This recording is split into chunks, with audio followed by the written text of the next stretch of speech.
हरे कृष्णा। आपका स्वागत है हमारे पुराणों के पन्नों में।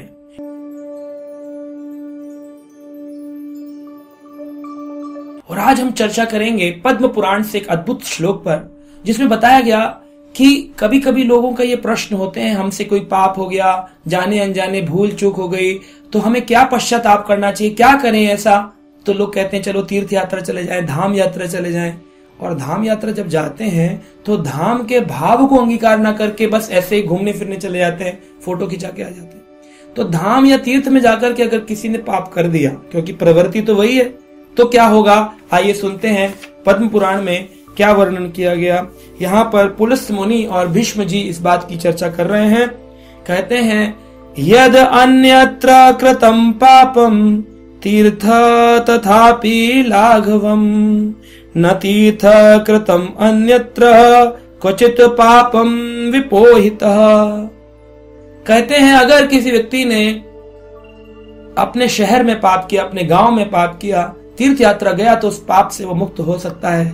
गंगा स्नान, यमुना स्नान, तीर्थाटन, तीर्थ यात्रा, दर्शन, कथा श्रवण हो जाएगा मुक्त। लेकिन तीर्थ में जाकर के अगर कोई पाप किया, वो फिर उससे मुक्त नहीं हो सकता। जैसे समुद्र के किनारे पैर से एक लाइन बना दे, उसको समुद्र की लहर आएगी तो मिट्टी की लाइन मिट जाएगी, लेकिन पत्थर के ऊपर छोटा पत्थर लेके आपने रगड़ के लिख दिया।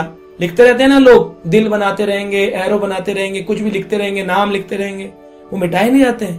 तो ऐसे ही संसार में किए गए पाप को तो मिटाया जा सकता है तीर्थ में जाकर, लेकिन तीर्थ में किए गए पाप को मिटाया नहीं जा सकता।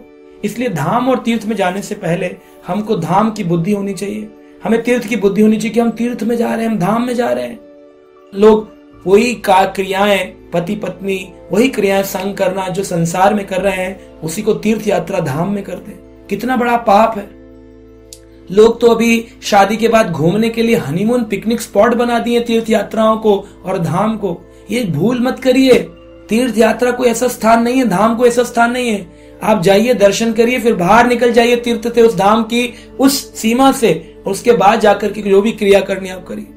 तीर्थ यात्रा या धाम एकदम पवित्र, सिर्फ कथा श्रवण करना, भजन करना, इसी के लिए बनाया गया है। वहां किए गए पाप अन्यत्र किए गए पापों से बिल्कुल भिन्न है। एक पाप आपने संसार में किया तो उसको आप काट सकते हैं, लेकिन अगर आपने तीर्थ में पाप किया, एक तो वज्र लेप के समान है और दूसरा 100 गुना उसका फल मिलता है। जैसे अगर आपने एक माला संसार में करी और धाम में जाकर के माला करी तो 100 गुना फल मिलेगा, ऐसे ही 100 गुना पाप भी मिलता है। यानी पॉजिटिव भी 100%, नेगेटिव भी 100% हो जाता है, 100 गुना, 100 टाइम्स। तो इसलिए बेहतर है कि जब भी जाएं कथा श्रवण करें, भक्तों के संग में जाएं, तीर्थ यात्रा को पिकनिक स्पॉट ना बनाएं। ये बात पद्म पुराण में बार बार उजागर करी गई है। आशा करते हैं अगली बार आप जाएंगे तो आप भक्ति में भाव से तीर्थ और धाम की यात्रा करेंगे। हरे कृष्णा।